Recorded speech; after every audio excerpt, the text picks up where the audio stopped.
मगर मैम ओवैसी ये कह रहे हैं कि बार बार मुगलों को ही क्यों, और लोग भी तो आए थे पलायन कर करके, उनका कहना और भी लोग आए थे, मगर उन्होंने ये भी कहा कि ये देश ना मोदी का है ना और किसी का है ना मेरा है, ये देश द्रविडियन का है और आदिवासी।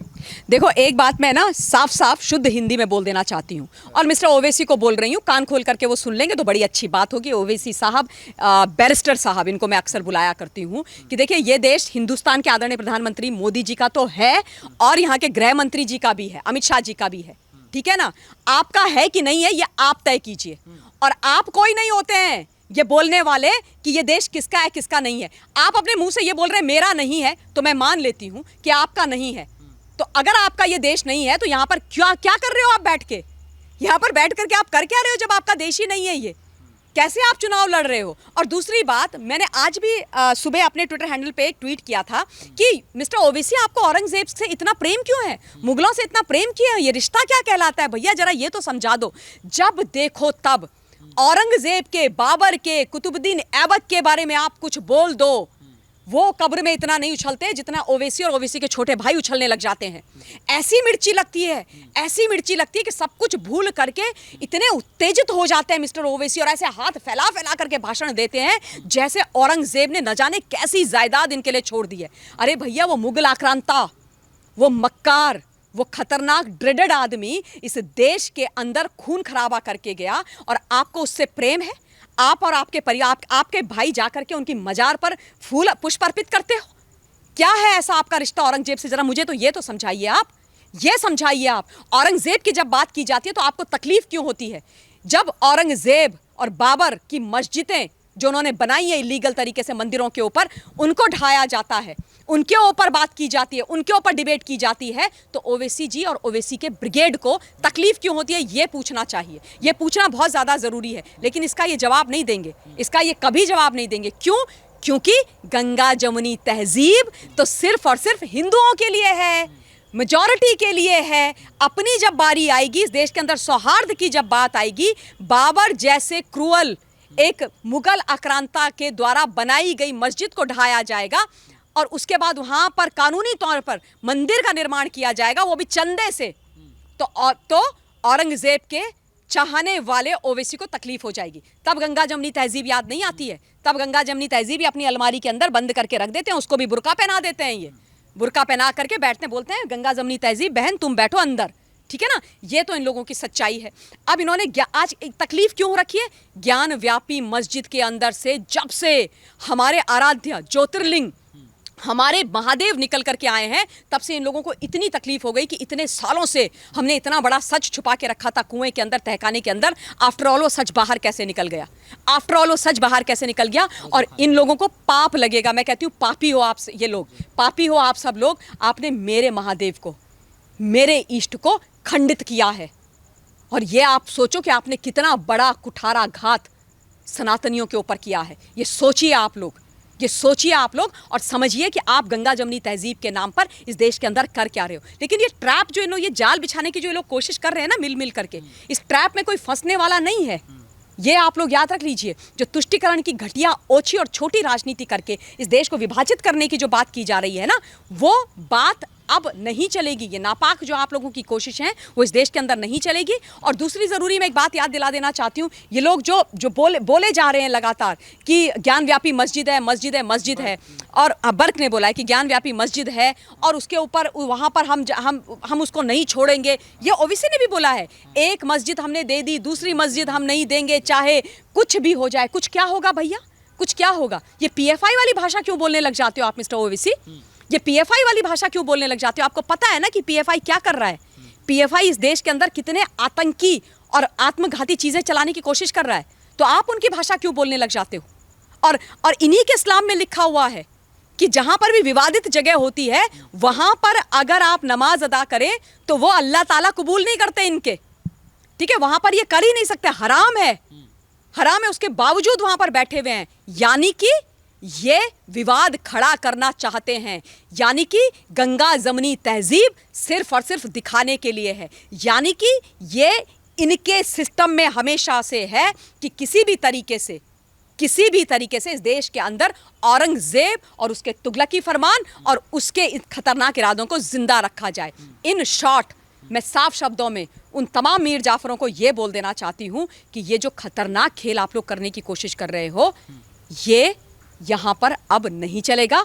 आपके मंसूबों पर पानी डेफिनेटली फिरेगा। मेरा सवाल ये है कि बर्क से लेके जमीयत उलमा हिंद, पीएफआई, मुस्लिम पर्सनल लॉ बोर्ड, ओवैसी, सब एक एक करके इस तरीके से आ रहे हैं। तो लोग पूछ रहे हैं क्या उत्तर प्रदेश में भी हर शहर शाहीन बाग बनाने की कोशिश हो रही है कि मथुरा काशी को भी शाहीन बाग बना दिया जाएगा? देखो ऐसा है जितेंद्र, शाहीन बाग बनाने की लगातार कोशिशें हो रही हैं, लगातार कोशिशें हो रही हैं। मैं आपको बता दूं कि जब से ये एंटी सीए के दंगे शुरू हुए ना, जब से वो धरना शुरू हुआ था शाहीन बाग के अंदर, आपको याद है कि हमारे आपके जैसे लोग तो वहाँ पहुँच नहीं पाते थे।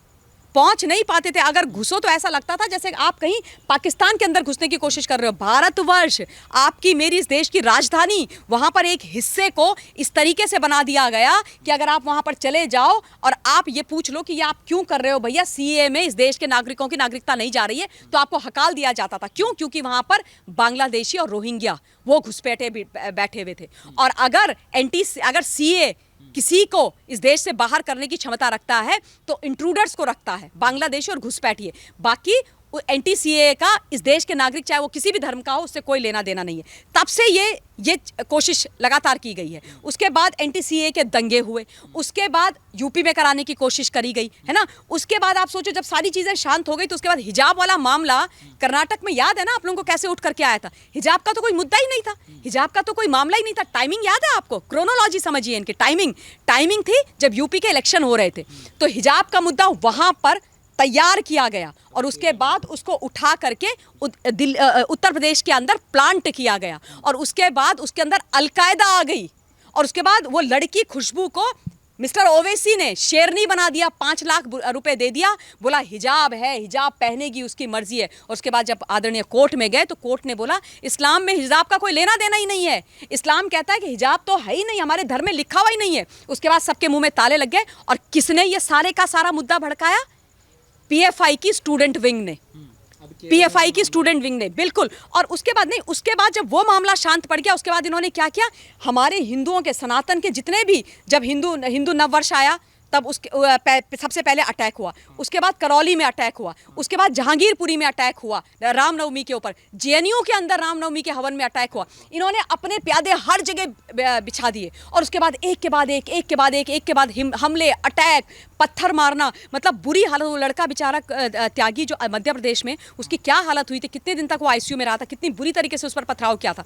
ये तमाम वो चीज़ें थी ताकि भयंकर दंगे भड़काए जाएं, इस देश के अंदर खून की नदियां धर्म के आधार पर बहाई जाएं, हम वो यही दंगे भड़काएं और उसके बाद विक्टिम कार्ड खेलें, माइनॉरिटी कार्ड खेलें और बोले कि इस देश के अंदर इस वक्त बहुत ही अस्थिर माहौल है, माइनॉरिटी खतरे में है जी, हमारी जान को खतरा है। लेकिन इनका एक के बाद एक कार्ड फेल होता रहा, क्योंकि अब देश और विश्व देख रहा है कि कौन लोग इस देश के अंदर इस देश को अस्थिर करने की कोशिश कर रहे हैं। पता है क्यों हो रही है ये सारी चीज़ें? क्योंकि 70 सालों में पहली बार ऐसा हुआ है स्वतंत्रता के बाद कि भारतवर्ष को एक ऐसे प्रधानमंत्री मिले हैं जो सिर्फ और सिर्फ सबका साथ, सबका विकास और सबके विश्वास की बात करते हैं। वो कह रहे हैं कि इस देश के अंदर कोई धर्म नहीं है, कोई मजहब नहीं है, सब बराबर हैं और अगर राजनीति की जाएगी तो विकास की राजनीति की जाएगी, तुष्टीकरण की राजनीति नहीं की जाएगी।